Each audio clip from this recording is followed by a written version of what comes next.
So good morning, everyone in the chat and those in your own place behind the screen, quietly sitting. Welcome to 2023 and Happy New Year to you all. And I hope that the year's off to a good start, 9 days into it. So these perceptions of time and time changing, years passing, marked by the so-called ending of the calendar year. And, they're good opportunities to reflect on what it means, this whole notion of change and impermanence, but also reflecting on the fact that it's just a perception too. So these conventional truths have some good usage if we put them to good use, but it's also important to wake up from the fact that they are simply conventions, perceptions, and even in the midst of all this change and uncertainty and changes we like, changes we don't like, to use the practice of Dharma to recognize that which doesn't change, so that in the midst of all this aging, decay, destruction and birth, somehow we manage to find a ballast, a refuge in it all. And this is the whole purpose of this channel and these sessions, to help us all stabilize more and more in that awareness, in that wisdom. And the world will go on changing, and from our perspective, it might seem to be getting worse. Some people might think it's getting better, but better or worse, again, these are just perceptions and judgments. And within samsara, within the conventional world, you're always going to have these wholesome and unwholesome qualities emerging in people. So this is the wisdom that the Buddha was asking us to recognize and wake up to, and not think that we can create a perfect world or even a perfect self or a perfect personality, because these are all just part of the changing conditioned realm, which by its very nature contain the light and the dark. And so the Dharma is to go beyond that and to find that transcendent truth, if you like. So regardless of what this concept of 2023 might bring up for you, we're all getting older. Even those who are young, facing into an increasingly uncertain world, uncertain future. But whether you're young or old, the Dharma, the truth is ageless. And I guess our purpose in being here is to wake up to that and see where that takes us to freedom. So welcome everyone. And I think I've missed a few messages already, but I think they're mostly Happy New Year.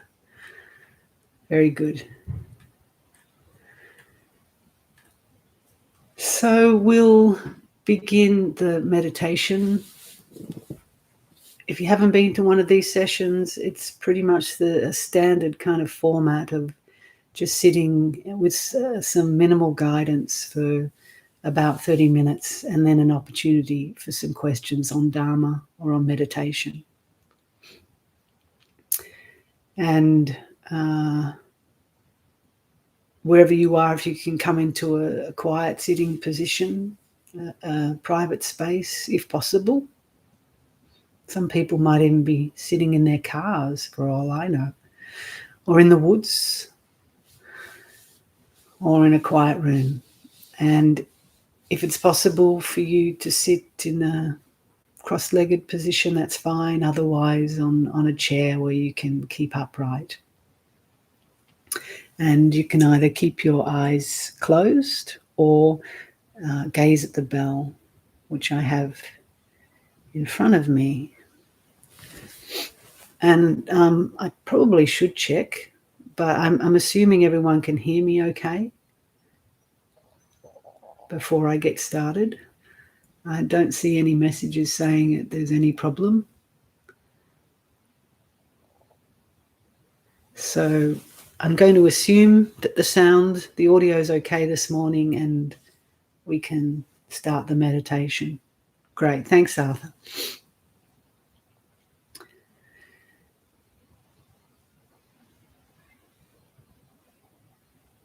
So also to mention, sometimes I don't talk.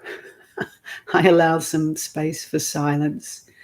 So when you don't hear anything, don't worry. A lot of people often end up typing.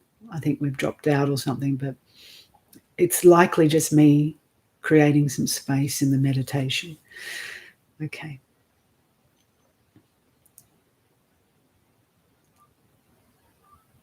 So sitting comfortably wherever you are, and just begin by opening, really. Just open to whatever's happening in your environment,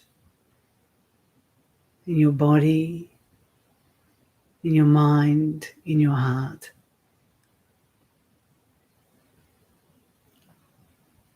And when we do this, it creates a certain relaxation quite naturally.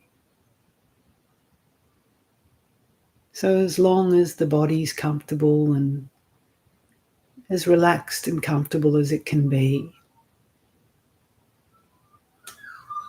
we don't set out with any demands that we're going to do something or get something, achieve or attain anything in meditation. We're simply going to relax.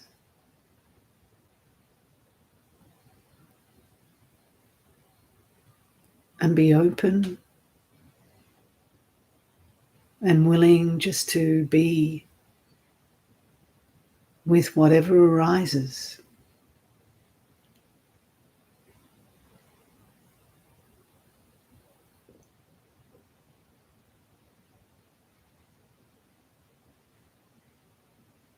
We turn our attention gently just to listening at all levels, whether it be just hearing, the basic faculty of hearing sound,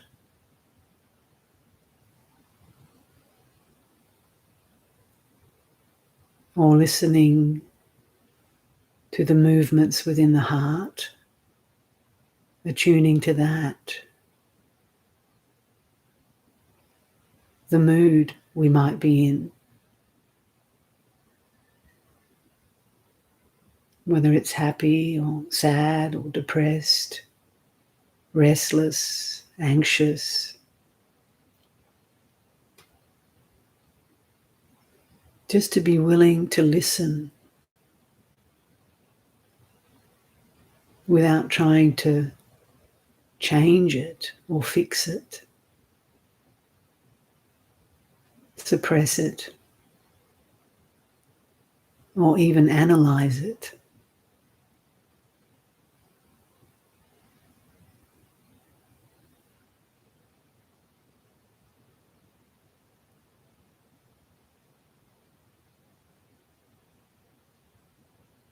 Simply listen in a non-judgmental way.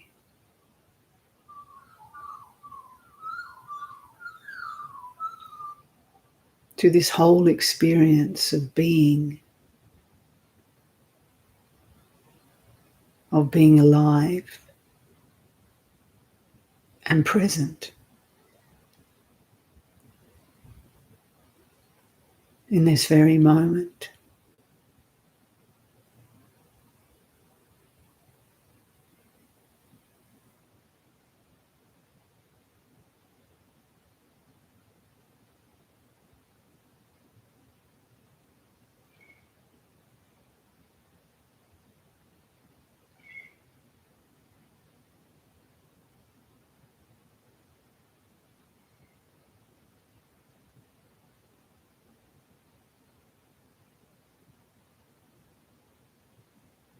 And what I thought to guide us in this particular meditation is to deepen our understanding of the nature of thinking, of thoughts themselves.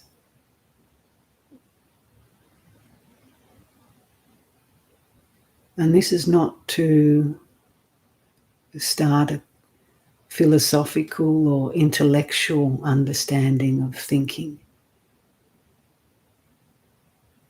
but really just a few pointers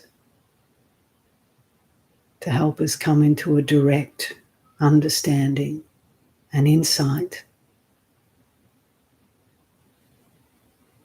as to how these thoughts, how they work, how they impact us,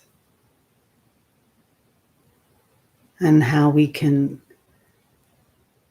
gradually become free of their constricting influences.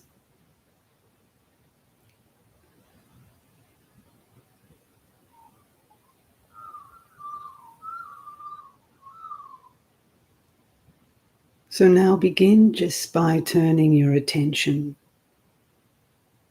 to thoughts themselves. Just be aware of each thought as it arises.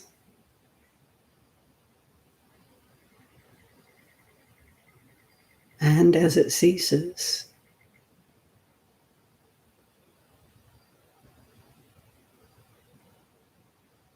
And the encouragement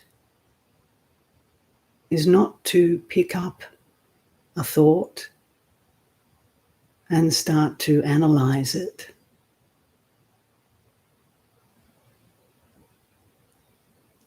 or pull it apart and evaluate it. It's simply a bare witnessing of the next thought.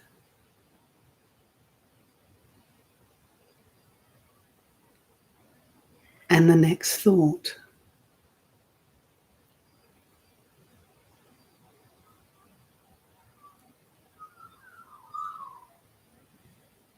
It's highly likely that there won't be much space, that you won't have to wait long for the next thought to arise.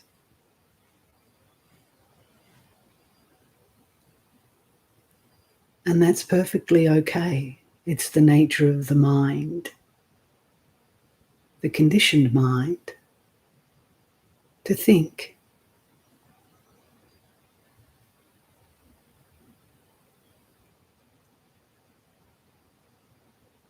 But we're bringing conscious awareness to this very thinking process, rather than being unconscious or driven by our thoughts.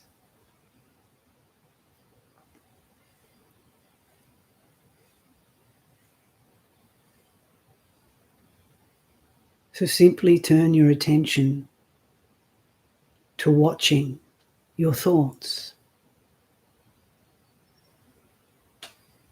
become more familiar with this process.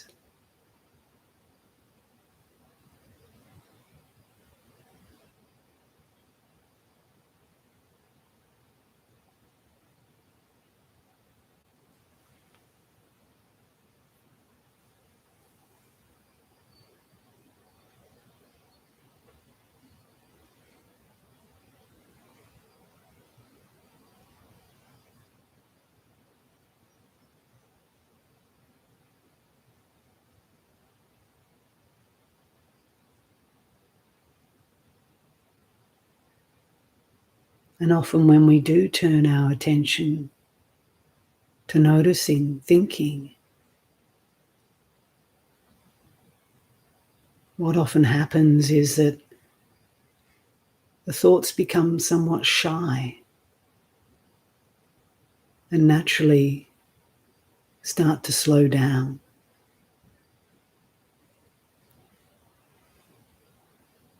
Because mindfulness has come to the fore.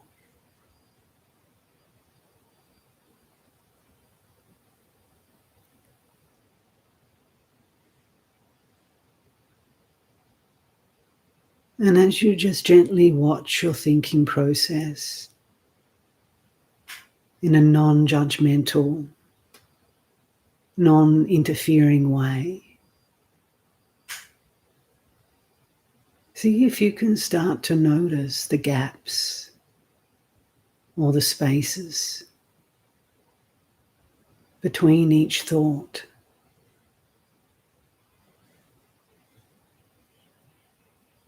And become more familiar with this.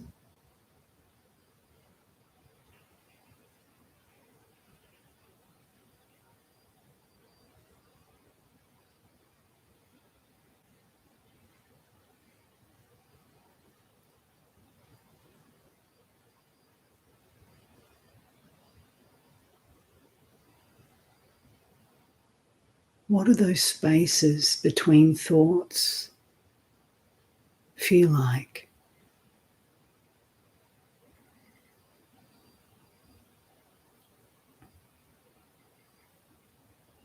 How do you experience them?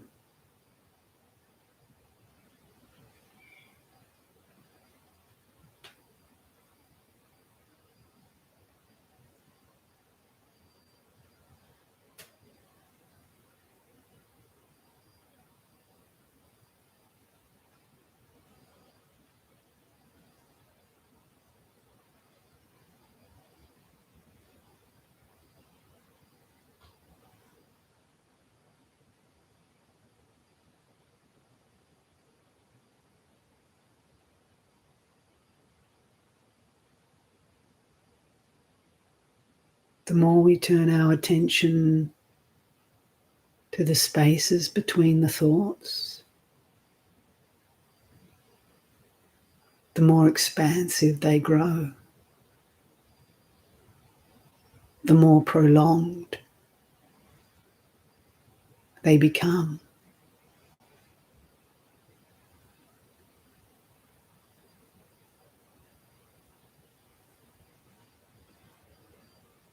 And what we start to notice is that the thinking, the thoughts, arising and ceasing within this vast expanse of space, within our very awareness, within our consciousness.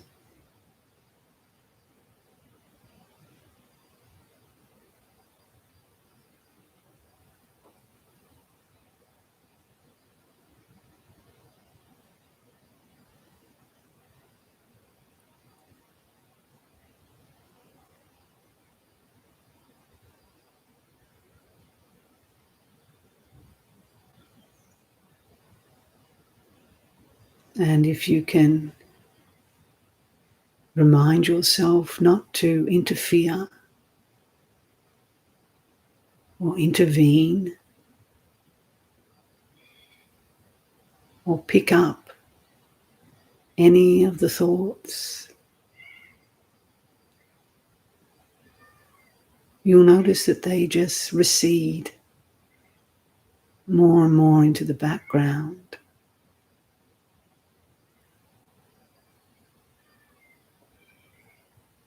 And you can start to understand this metaphor of them being like clouds in the sky,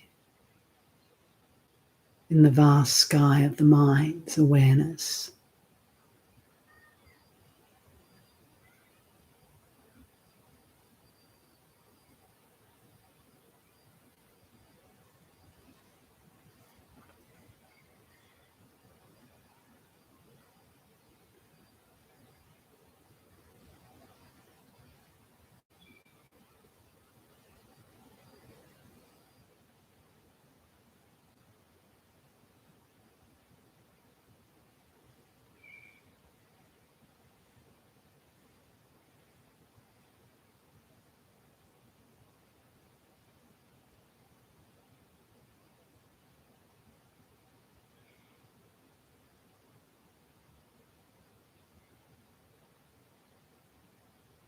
And when we were children, we'd often lie on the grass and just gaze at the clouds. And you always notice that if you stared long enough at a small wispy cloud, it somehow miraculously dissolved in the sky.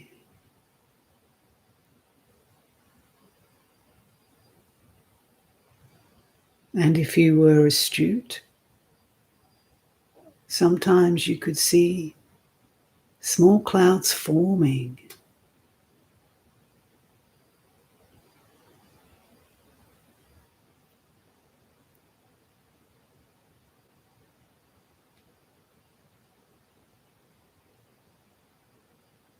And just like clouds, you can start to notice that these thoughts come from nowhere. They just form spontaneously in the vast sky mind.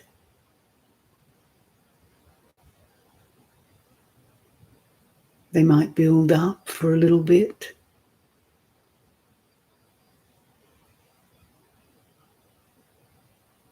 but if you just watch, you notice how they simply dissolve back into nothing, into emptiness.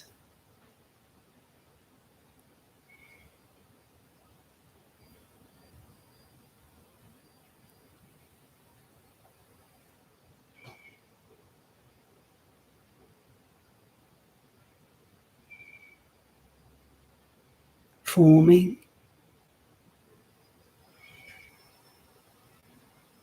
and dissolving continuously.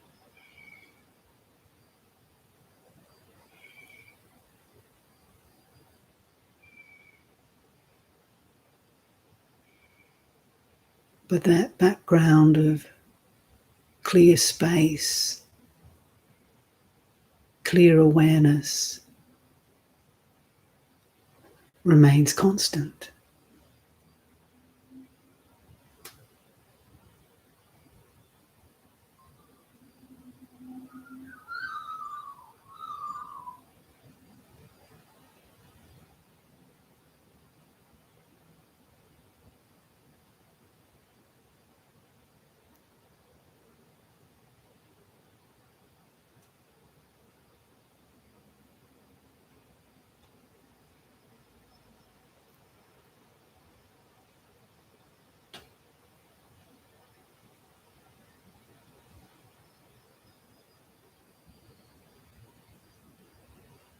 And have you ever really looked closely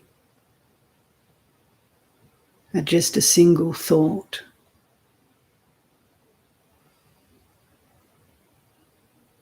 to understand its composition.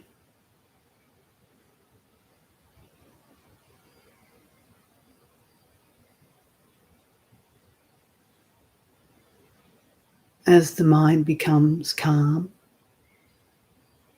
and clear and more spacious,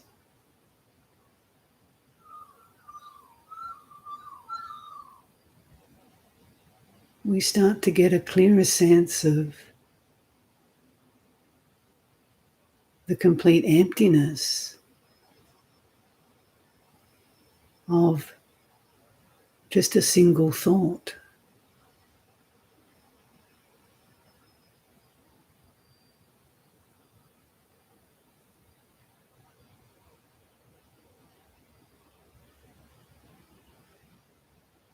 That in its essence, it doesn't truly exist as a thing, as a phenomenon.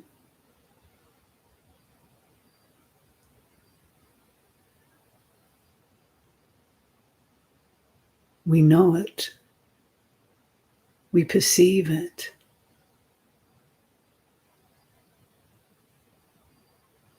but in its composition,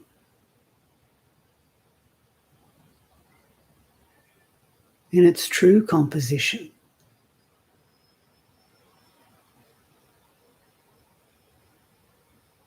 it's completely empty.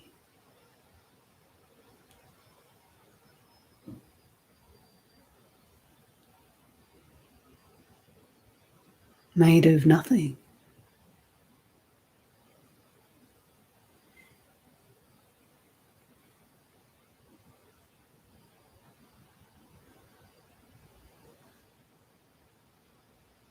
You can call it some sort of energy, if you like, but even that's just another concept on a concept.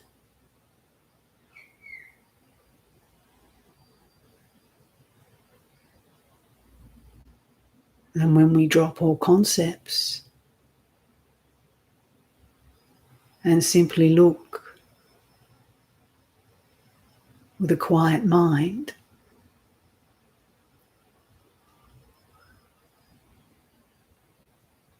at this very thinking,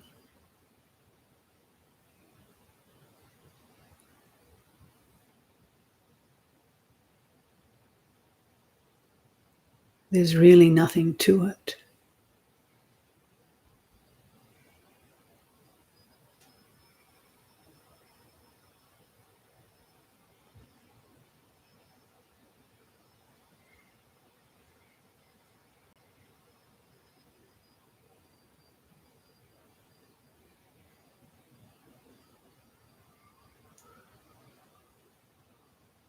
And the only way it becomes real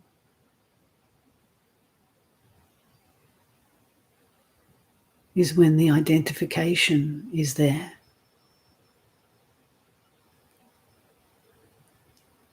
And when there's the identification with the thought as me or mine, then it builds up like a cloud in the sky and can turn into a storm cloud.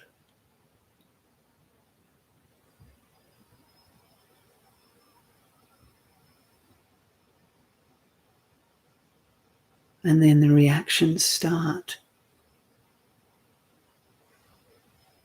The liking, the disliking, and so on.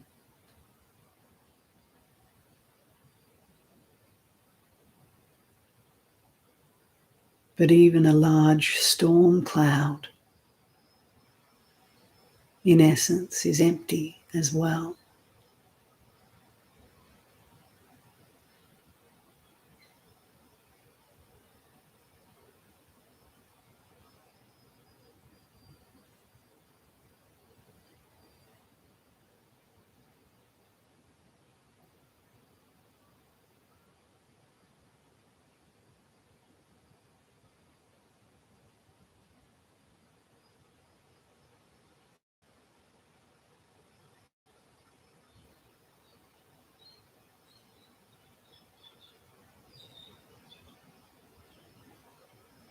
So if we can practice remaining as the vast empty sky,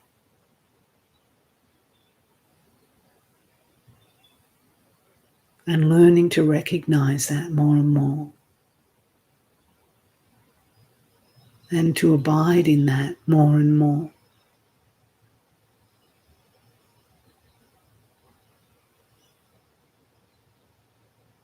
then thoughts present no problem.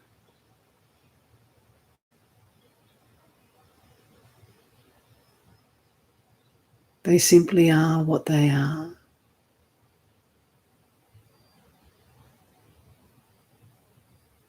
They're not mine. They're not yours.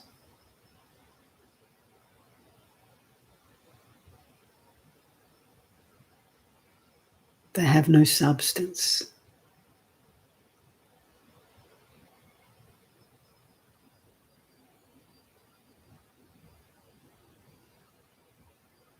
They come from nowhere.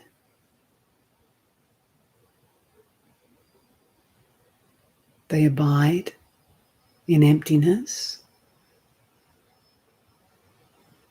and they dissolve into emptiness.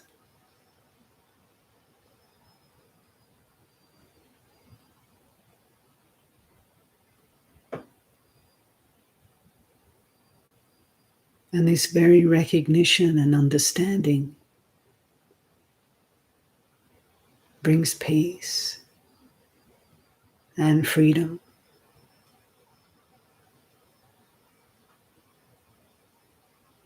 And ultimately, selflessness.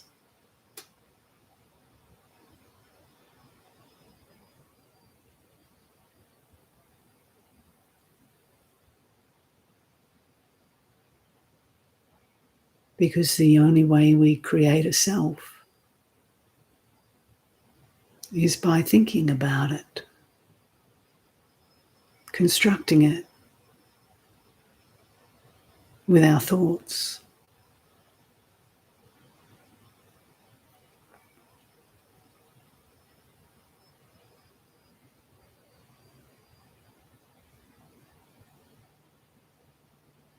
But without your thoughts, what are you?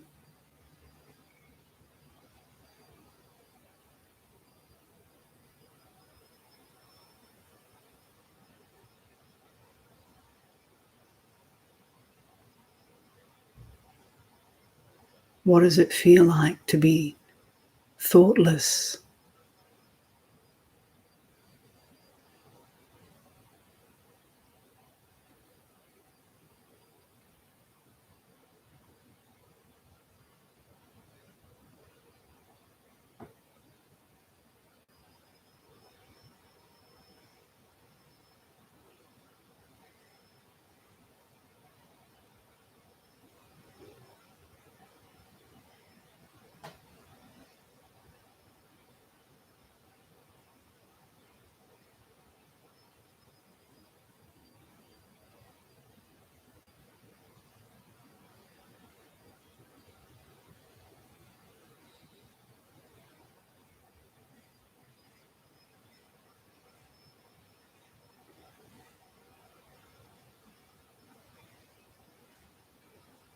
But it's important not to get on a trip of trying to repress thoughts or push them away.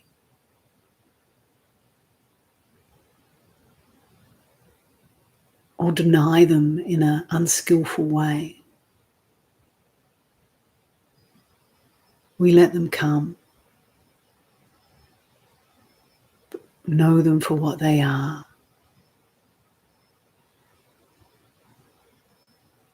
But we don't hold on to them.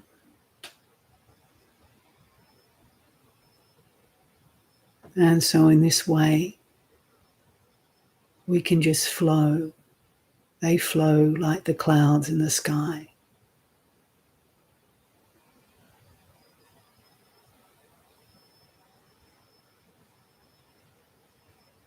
So we have to find the right balance, the middle way with this.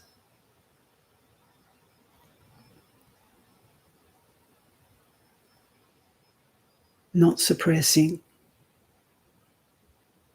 but neither indulging or getting lost in them.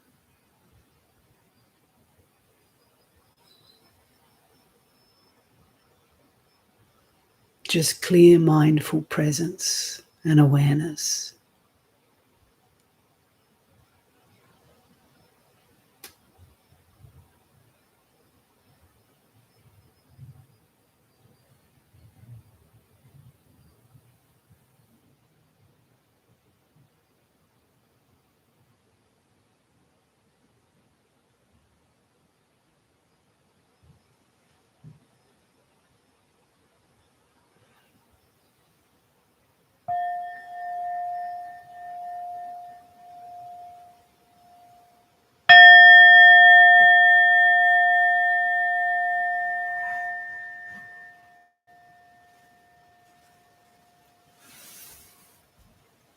Okay.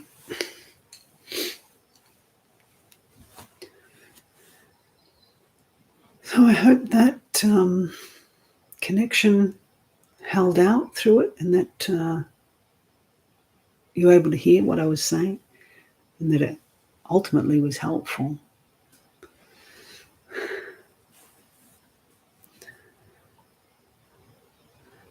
So if there's any questions,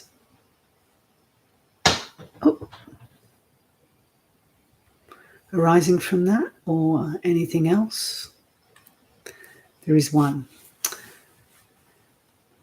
So why do the masters talk about awareness as all there is, if all anyone can experience is their own personal field of awareness? Gosh, can you hear that? Stuff flowing on my roof. Okay, so that's a good question, David. They're talking about awareness as all there is, if anyone can experience their own personal field of awareness. Yeah. So when we experience or turn our attention to noticing awareness, it's at one level, it's an experience that we have personally. But as you go deeper into it, you realize the non-personal nature of this awareness. And as I said in that meditation, the only way anything becomes personal is when we start to conceptualize it or think about it. But when you experience a deeper and more profound level and understanding of awareness, you realize or see that it's not personal, and how you understand the way in which it is a non-personal experience. It's very hard to explain this using words and concepts to point to a non-personal, non-conceptual experience.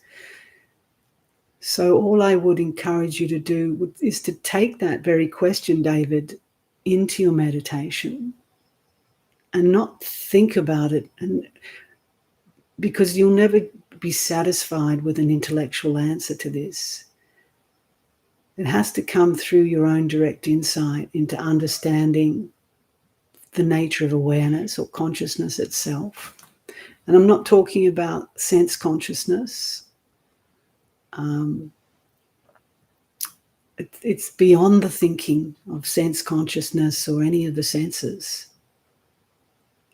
And in its essence, you realize how this field of awareness is non-dual and not impersonal. But until you realize that through direct insight and understanding, it will only just remain an intellectual conundrum, if you like. Because on paper, on words, we can go back and forth and say, yeah, well, there's a personal this, and I'm here having this experience. But when the I starts to dissolve and you see that the way the I is constructed, the small sense of self is constructed, and when that dissolves, you understand how awareness itself is not part of the personality, because one can experience this field of awareness beyond the mind and the body, the thinking mind and the body. And people have these experiences when they realize that there's no perception of a body anymore, a solid physical mass. There's no perception of a personality anymore, of a life history, and yet awareness remains. And so it's those insights that give you this understanding into what the masters are pointing to when they talk about the ground of being awareness, that it transcends self and other, that it's non-dual. So there's the boundaries, the walls of separation dissolve, and you recognize what it is in its essence. But, we're still having to use this word awareness. And so when I say awareness, you start thinking about awareness, you start conceptualizing awareness from a position of a subject perceiving an object. And that's not it. So it's only in the wordless state that one can really understand the nature of non-dual, impersonal awareness. And that's why, I'm reluctant to talk much further about it, because more words, more intellectualizing is simply going around and around in circles. And, come up with all clever ways of talking about it, but it's still not it. So just go into your meditation. Start to notice how you construct this sense of yourself through thoughts, through reactions, through conditioned perceptions. And as you start to see through that and they dissolve, then this clear light of impersonal awareness comes more and more to the fore. And even if you just glimpse that for a few moments, it can answer all your questions around this. Okay, so I hope some of that was helpful. But, intellectualizing all of these things sometimes creates more problems rather than clarifies things. Okay. So, the connection was good.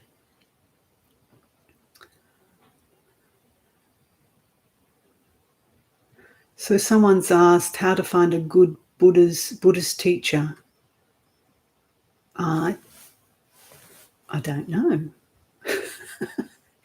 There are many different Buddhist teachers out there. I guess you find someone who's had a long practice, who knows what they're talking about, has some direct insight, and most importantly, if what they're saying is helpful and skillful, then go with it. You don't have to commit yourself to one teacher either. There are many different sources out there, aren't there? So many different texts and teachers. Maybe that's part of the confusion, but my recommendation is just read the Buddha. If you can read some of the early Buddhist teachings, I mean, they're repetitive, but that's part of the way they were remembered. But go directly to the source. Some of the early suttas, or the some of the, if you do a Google search to get some of the more, what's the word? Anyway, the more kind of authentic commentaries on it, from some of the older monks or something, and nuns as well. So can you say anything recommend on dualism and non-dualism?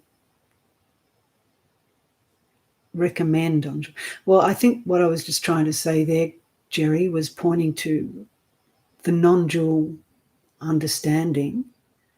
But this concept of non-dualism, people are getting really hung up on it, trying to have this experience of non-duality, which is an oxymoron. If you're having an experience of non-duality, it's not really non-duality.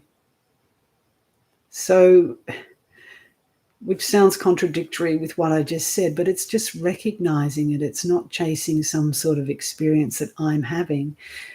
When I disappear, when this whole notion of a separate me disappears, then it is the non-dual state. Awareness itself is non-dual. So you don't have to go chasing a non-dual experience. It's here every moment. Okay, when we recognize it and we see that this construct of a self creates the subject-object. And sometimes those realizations will be very powerful and intense. Other times they're quite ordinary, you know. It's the chasing after the big hits that are the problem, and keep this ego mind looking for kind of the peak experience, the non-dual experience. And I'm not saying that's what you're doing, Jerry. It's just kind of reminded me of how people can get trapped in these notions. So just being ordinary and recognizing that we have to live. There's nothing wrong with dualism. We have to be a separate self to function in this world. The problem becomes when we believe it and we're sucked in by it, and then we're constantly feeding this separate self as something real. It's just a way of being in the world. But the ground out of which this separate self arises is non-dual, is non-separative. Okay. So Finn is asking, so there is personhood and an impersonal pure awareness. Yeah.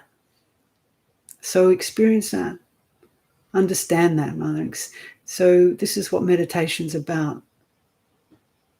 Seeing the person, the way the person's constructed, and recognizing the sky-like nature of your mind, because your awareness, not your awareness. See, this is where words are problematic. So, impersonal pure awareness that is perceived within this form is no different from what is perceived or is present in another form,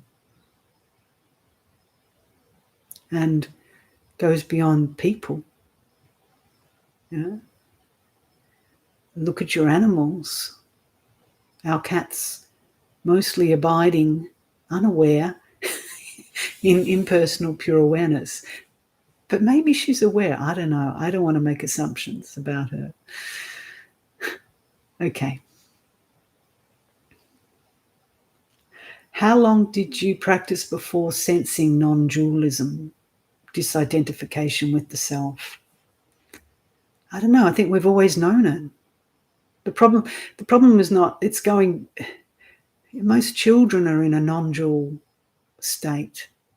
Some are more aware than others, but they're still very much imbibing. They're in that beingness of being non-dual most of the time.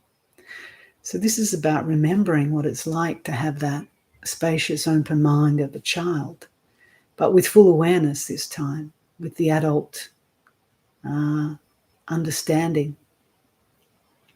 So I can't give you a date or a time when, but it's more like, when did I forget it rather than when did I realize it?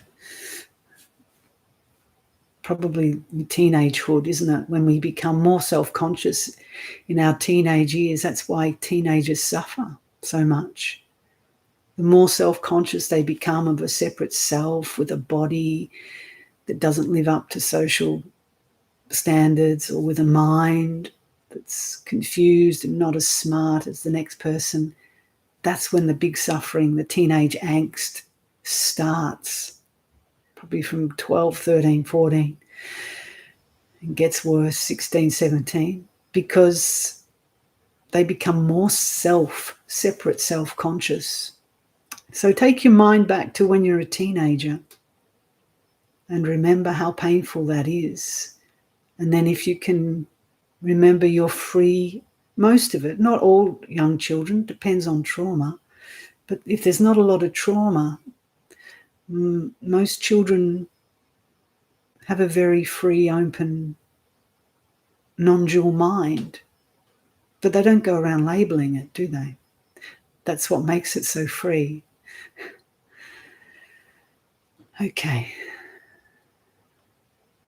I have found your readings of Papaji and Ramana Maharshi very useful. That's good. In what ways are concentration practices useful if these masters actually tell us to reject these means? Well, they don't tell us necessarily to reject these means. I know Papaji was very encouraging of people not to pick up techniques and so on. But he himself, this is the irony, practiced many techniques before putting them down. And similarly, with Ramana Maharshi's inquiry method, if you really pick up what he was saying through self-inquiry, it takes you naturally to concentration. So in a sense, the self-inquiry is a very meditative and concentrative practice. But I think, a lot of these teachers, and not just in the Advaita system, many in the Buddhist system, to encourage you not to get hung up on techniques. They're useful in the beginning to just, bring the mind into one-pointedness. But if we get fixated on them and lost in them, and then because deep concentration practices can give rise to a lot of bliss, the jhana practices in Buddhism, Ajahn Chah, if you want to listen to the teaching that I put up a little while ago called Right Samadhi and Wrong Samadhi. Samadhi is just another word for concentration or wrong-pointedness. He talks about the dangers of getting fixated on concentration practices. But concentration, or samadhi, is an essential part of the path, the Buddhist path, of all paths really. So it can't be done away with, but it's just not about getting fixated and hung up on these things. Because if we don't have wisdom, deep concentration practices can really take people astray, and do take people astray. So Ajahn Chah talked about just the right amount of concentration. And the whole point of concentration, even in that short meditation I did, it was encouraging you just to still and settle the mind. Because without concentration or samadhi, you can't see clearly. You can't develop wisdom, or wisdom doesn't arise. And it's like that analogy of, murky water. If you keep stirring it, you can't see to the bottom. And so you've got to use concentration to calm the mind, and then you can see clearly. But like anything within meditation, everything can be taken to extremes, and we've got to try and maintain the middle path with this. and see when we're getting extreme or fundamentalist in any of these things, whether it's concentration or notions of non-duality, and hung up with that, and hung up with repressing the thoughts. So we've got to be, just be natural and relaxed. And these things, concentration develops naturally then. Okay. So someone says, I'm scared to be present, like I will lose control. I feel guilty if I become happy as a result of being present. Is this just the conditioning of always thinking about my life? Yeah, it's just the conditioning of thinking. So if you read that back through your sentence here and count the number of I's there, I am scared, I will lose control, I feel guilty, if I become happy. It's this notion of I that is causing all these confusions and anxieties. So it's this I that needs to be seen into and uprooted. And as we just mentioned, if I'm not sure what practice you're doing, but the whole encouragement from Ramana Maharshi was to question, who am I? So you think that you're a person who is scared, who's going to lose control, but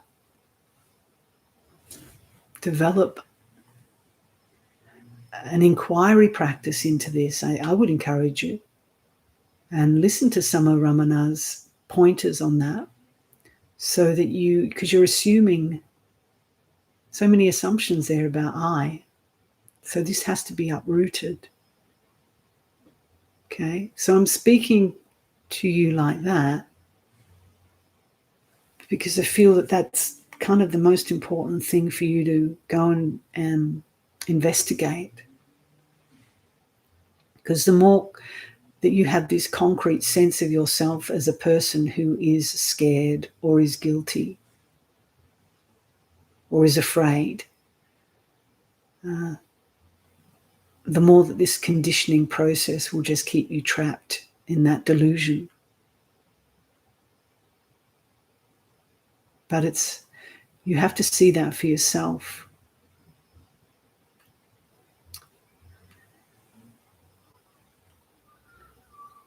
What is the use? Is there a use of a self in an intimate relationship? How can we be in relationships and not have a self?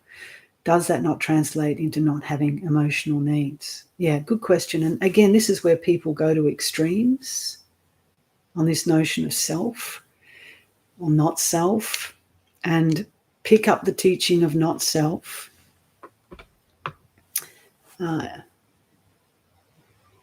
in a way that can actually justify not having emotions. And you see this everywhere in spiritual circles. So it's a good question, Christine, and one that perhaps we'll talk on a bit more at length, because I think it also might address the prior question and some of the other questions. So when we talk about this notion of non-self, if you only understand it intellectually, then all those unconscious patternings will just continue to express themselves in very convoluted ways. So I'm speaking to you and you're seeing me as a so-called individual separate being. And it's useful, isn't it? And we've given me a name, Jayasara, and Christine's out there with a name.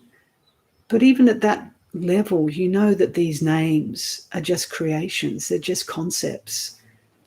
And, at a deeper level, so are these bodies. They've come into a separate form in this world for various reasons. So we use them as a way to communicate And then we also know that we can feel connection between each other. So what is that connection? When you're talking about intimacy and how we can feel warmth and love and concern for another, even though, the teachings talk about non-separation, but we still find this connection. And the more authentic connections come when those separations aren't there, in our hearts. So we need to just, I suppose, honour the self, the separate ego self at one level.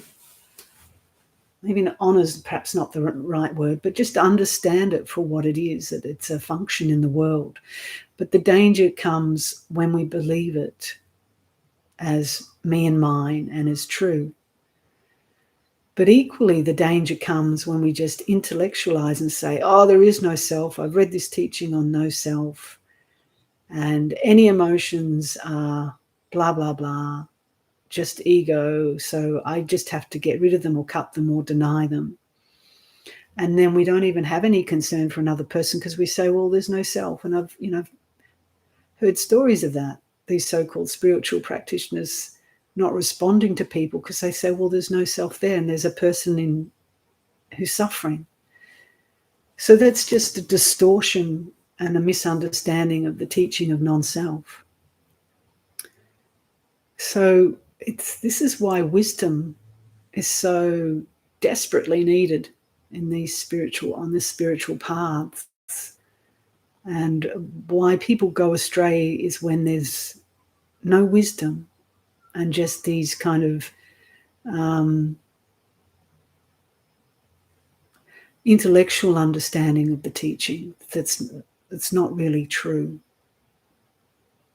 in reality. So, but sometimes, it's good to kind of see those extremes within yourself. Have those moments or those months, or sometimes you're stuck in them for a couple of years, because they really wake you up to where you go off the path and you start to see, you recognize, been there, done that, and so you can see it in others and help others get back on the path. So non-self doesn't mean that there isn't a self.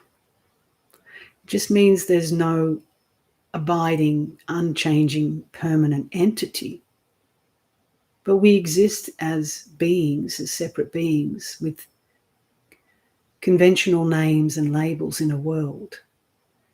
And the teaching of non-self as taught by the Buddha does not lead to cold detachment. What it leads to in terms of the emotional realm, they say that the emotional realm of a Buddha is abiding in loving kindness, metta, compassion, karuna, mudita, sympathetic joy, and equanimity, upekkha. But the qualities of those four emotions is non-attachment, in the sense that they're not attached to believing or identifying with a separate ego self. And when they see another suffer, it doesn't mean that they don't feel compassion or concern, but they don't suffer in the same way that a lot of us will suffer when someone we love dies, because we believe that that person has died as a person and we're never going to see them again, blah, blah, blah. It's when you understand the nature of reality and what a self is and what a self isn't, it leads to that kind of sense of freedom, because there's no clinging and delusion anymore. But, we can't expect to be at this sort of pinnacle yet in terms of where the Buddha was. We have to be honest where we're at and work with it. And the more we see where we're going astray and where some of the extreme attitudes are and confusions, the more we can wake up to it. So just keep going where we're at.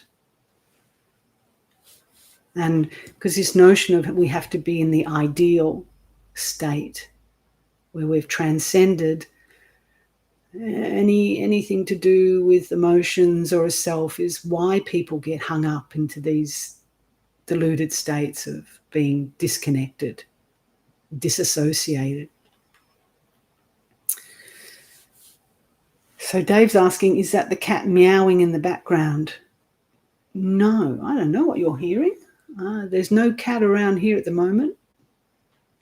She's somewhere else. Okay. So sometimes when I watch thoughts, says Eric, I have a feeling of resistance, feeling as if the thoughts need to be dissolved, and this resistance can quickly increase. Is acceptance the way in this scenario? Yeah, and also, like you said, just the fact that you're aware of the process of resistance, just notice, what does that resistance feel like in that moment? You know, and notice the tightness in the body or the tightness that comes in the mind, the straining, and this desire to want to dissolve them or get rid of something. First, we have to notice that, and it sounds like you're doing that already. Just ask yourself, can I just kind of be with that and relax into that? And that in itself is the acceptance. But the problem is when we say, I have to accept it, I have to accept it. That just becomes another thing we're trying to do. So we accept there's resistance. We accept that, we see that we're trying to do something or get something. Just see it. And in that very seeing, and the seeing that is non-judgmental and awake, these things will just dissolve. So it's good that you're seeing that. It really is. Oh, where'd we go? Sorry, I've lost the place here.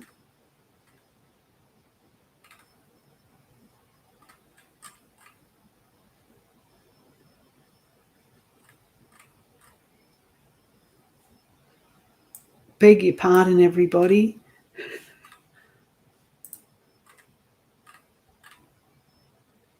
I've really lost the last question. Oh, well, I'll just have to pick up the next one.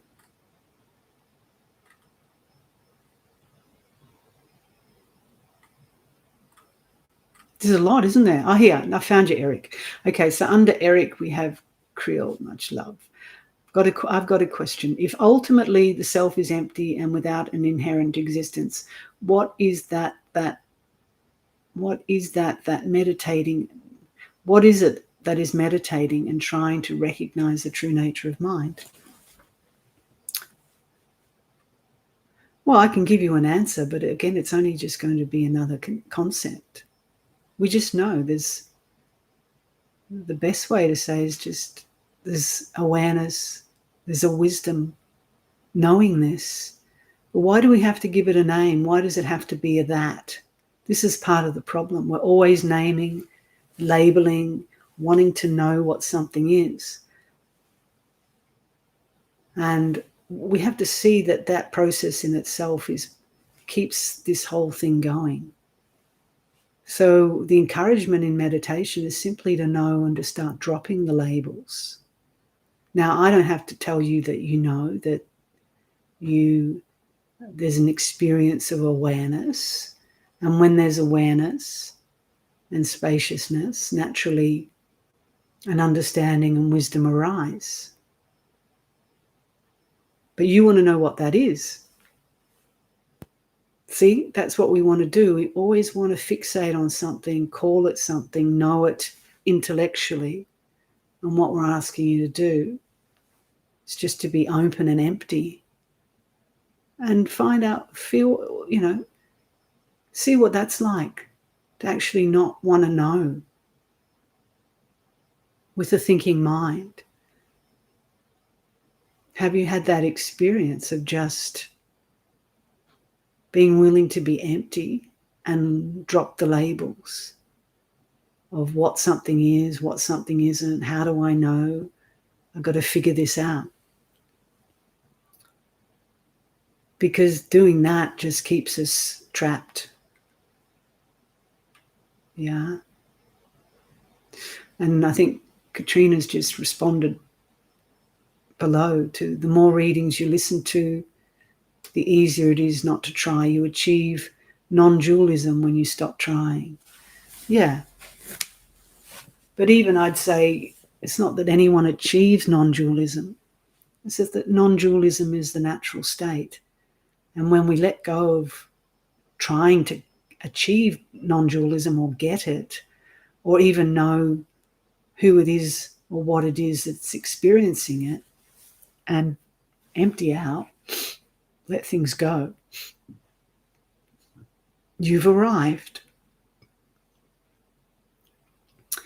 So Becky said, that's my problem. I get stuck often in the intellectual level, and it's difficult to go deeper. Exactly.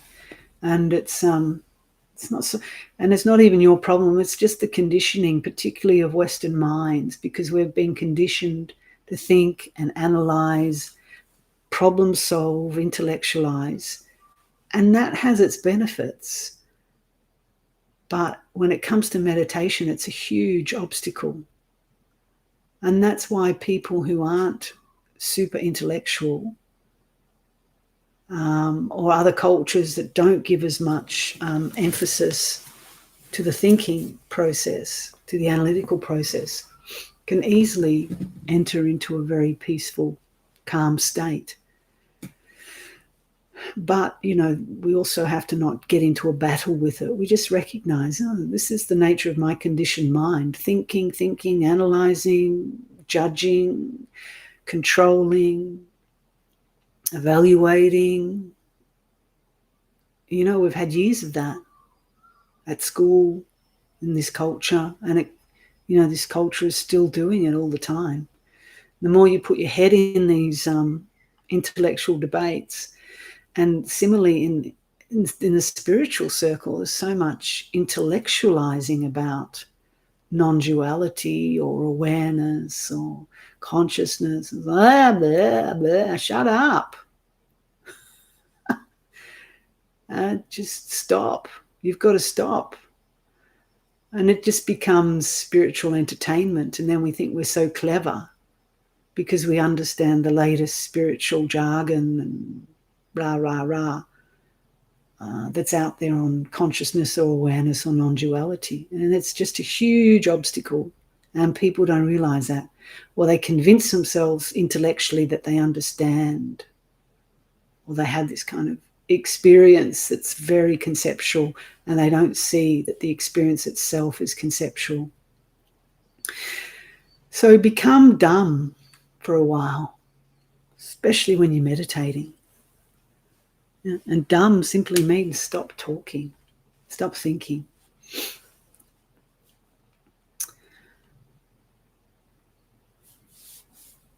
So conceptualizing presence, yeah, exactly, has been a difficulty, says Eric, and reminds me of Nagarjuna's saying, and I probably won't get it verbatim, but I'll get the spirit of it. He says, for one who, I can't remember, I should Google it, but the essence of it was about one who conceptualizes emptiness achieves nothing, but for one who who really sees it, that's where freedom is. But if we conceptualize presence or emptiness or non-duality, we gain nothing, and we just get trapped in this conceptualizing process.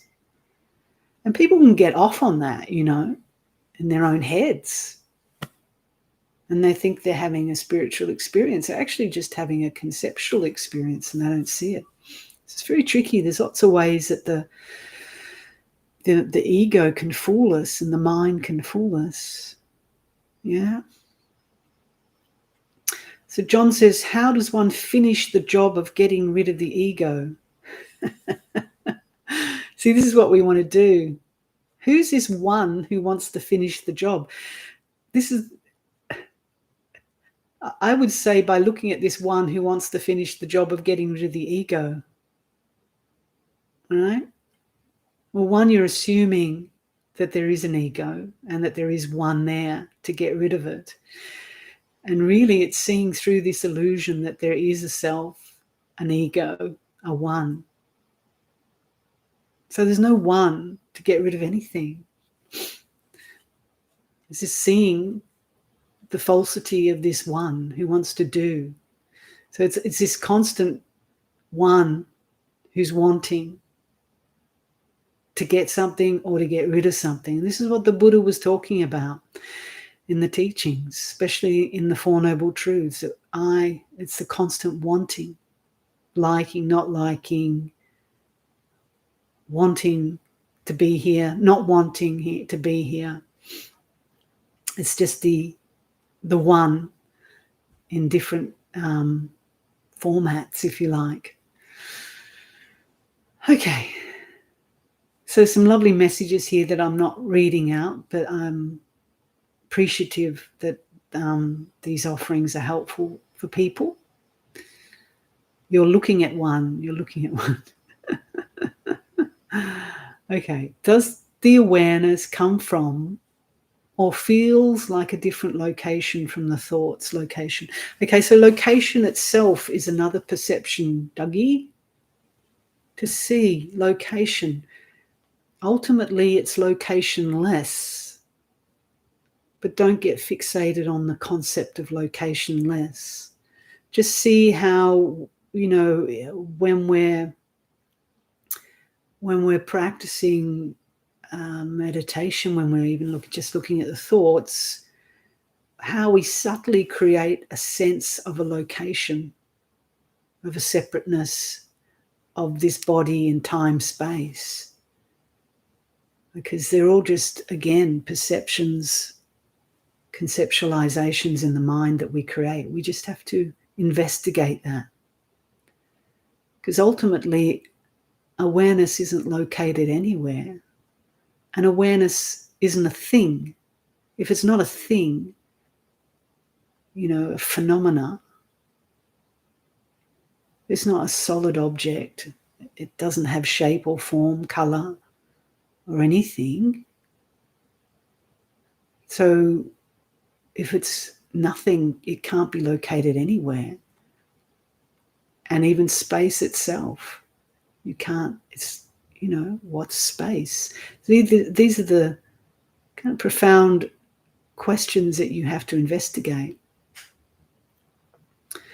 But you recognize awareness. So the masters talk about it as empty cognizance. It's not that it's nothing, but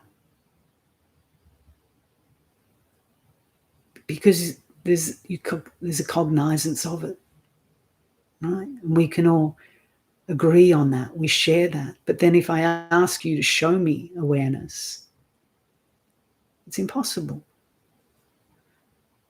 But somewhere deep in your inner wisdom mind, you recognize it. I mean, can you just be with that without wanting to put a name and a label on it or hold it? People go chasing it. It's like the dog chasing the tail or chasing shadows. You can't grab a shadow. It doesn't exist. It's the same with awareness. Just rest as awareness. It's not that there's a you who is aware. It's like your very essence, when you rest totally, is awareness. Okay, let's not get too talky about this.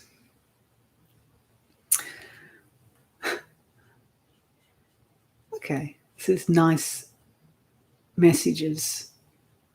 What do you make of Bill Wilson's, I don't know Bill Wilson, spiritual experience. He had a brief, overwhelming experience of the divine, and his obsession with alcohol was removed. Great. I don't know Bill Wilson, who was the AA founder, but that's great. I mean, that's what can happen when we have a kind of a breakthrough and see clearly into something. And this breakthrough might only be very brief. It might just be a few moments. It might be a couple of weeks. And it can uproot some really deep conditionings and addictions. So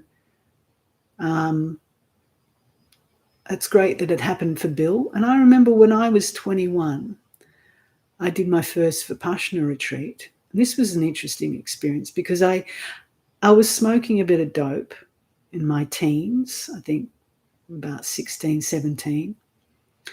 And I also smoked cigarettes a bit. And, you know, I wasn't, obviously at 21, I wasn't a hardened smoker, but I felt I was a bit addicted to it. I didn't want to give it up. And I think I might have tried to give up fags, as they called them, a few times, but it didn't work when I was probably 19 or 20. And then I did my first Vipassana 10-day retreat.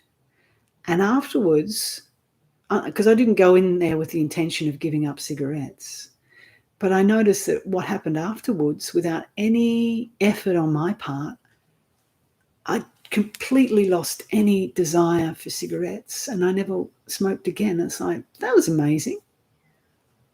And just something got uprooted a bit, probably like Bill. Where's he gone? So like that those things can happen. But problem is, don't go looking for them, because then we go, I want some sort of profound transformation. When they happen, it happens. It's great. And we can feel grateful. So thanks for sharing that story about Bill. All right, maybe just one or two more questions. We're coming on to 9:30.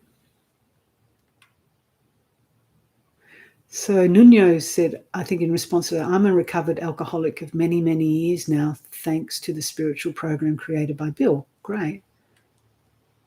Yeah, and as much as I understand about the AA program, it is a matter of surrender, isn't it, to a higher power? And that's very powerful if we really understand that, because it is about, emptying that notion that there's a me here who's in control of anything. It doesn't mean then anything goes, but it takes the pressure off this delusion that there's some agent here who's in control. And when we allow, like in the AA program, higher power or grace to be more forthcoming from our being, because it's always there, when we attune with it, then things happen effortlessly. And we get out of the egocentric belief that I'm the one driving the bus, to just being a willing passenger to allow these things to happen. But we stay awake with it. It doesn't mean we become a vegetable. Okay. So Phoebe's question, what do you do if something is failing? For example, a health or a marriage or a relationship that is special, or a career that is failing. Failing means it's not flowing, not working.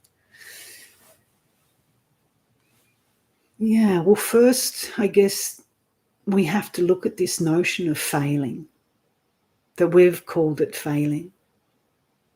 All right, so on a conventional level, I guess if someone's health is failing, we could say, yeah, they're sick, or a marriage isn't working.